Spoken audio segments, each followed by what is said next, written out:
Hello everyone. So we have already talked about the outline, but most of the students were confused.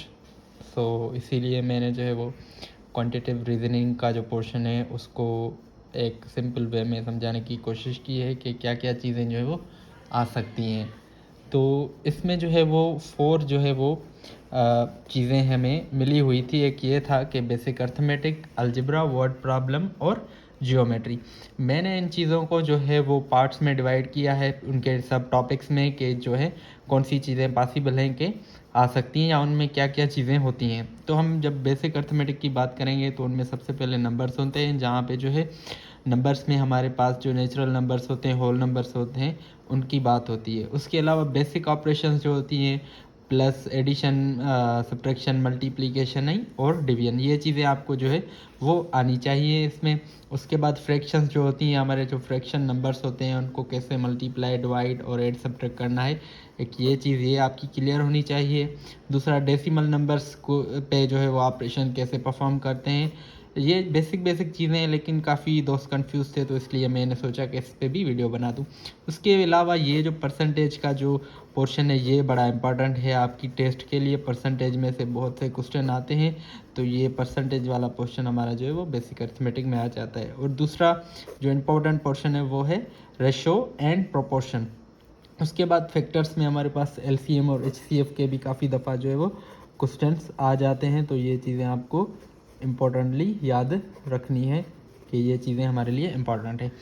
उसके बाद जब algebra की बात करें तो अलजेब्रा में जो है वो लीनियर इक्वेशन में से सवाल आ सकते हैं और आते रहते हैं। वहाँ पे जो है वो हमें एक्स की वैल्यू जो है वो फाइंड करनी होती है कि एक्स की वैल्यू क्या है। उसके बाद क्वाड्रेटिक इक्वेशंस होती है, जिसमें हमारे पास जो है वो डिग्री पावर 2 इन्वॉल्व होता है। इस इक्वेशंस को हम सॉल्व करना होता है और आंसर फाइंड करना होता है।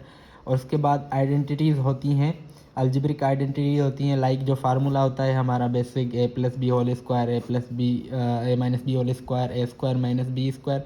तो ये फार्मूला जो हैं वो आपको अच्छे से आने चाहिए, याद होने चाहिए। उसके अलावा इनइक्वलिटीज़ के प्रॉब्लम्स होते हैं, जिसमें ग्रेटर देन, लेस देन वगैरह जो है वो शामिल होता है। बेसिक लॉगरिथम भी जो है वो इसी में शामिल है। अब इसमें से जो इम्पोर्टेंट टॉपिक थे वो एक ये था लीनियर वाला, दूसरा क्वाड्रेटिक वाला इम्पोर्टेंट है आपके लिए, और तीसरा जो है वो आइडेंटिटीज़ वाला। अब इसमें जो है वो वर्ड प्रॉब्लम्स का एक पोर्शन था, जिसमें जो है आपके वर्ड प्रॉब्लम्स आ सकते हैं, जिसमें डिफरेंट टाइप के वर्ड प्रॉब्लम्स होते हैं। एज रिलेटेड प्रॉब्लम्स होते हैं, जिसमें एजेस वगैरह का कॉन्सेप्ट होता है, और दूसरे डिस्टेंस, टाइम और स्पीड के रिलेटेड होते हैं काफ़ी। ये जो है ये इम्पोर्टेंट है आपके लिए। मतलब वर्ड प्रॉब्लम्स में जो है वो इन तीनों के जो हैं वो प्रॉब्लम्स आ सकते हैं, लेकिन वो वर्ड्स में आपको पूछेगा एक स्टेटमेंट देके।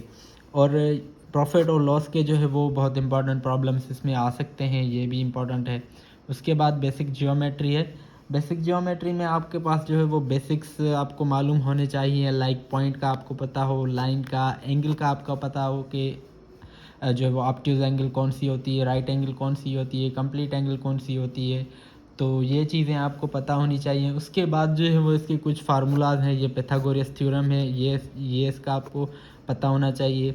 एरिया कैसे फाइंड करते हैं, सर्किल का एरिया कैसे फाइंड करते हैं, सरकमफेरेंस कैसे फाइंड करते हैं, या वॉल्यूम के जो फार्मूलाज हैं वो सारे जो हैं वो आपके क्लियर होने चाहिए। तो ये था जो है हमारा क्वांटिटेटिव रीजनिंग का पूरा जो है सिलेबस। तो इसी में से तकरीबन आपके जो है वो क्वेश्चंस निकलने वाले हैं। So thank you so much.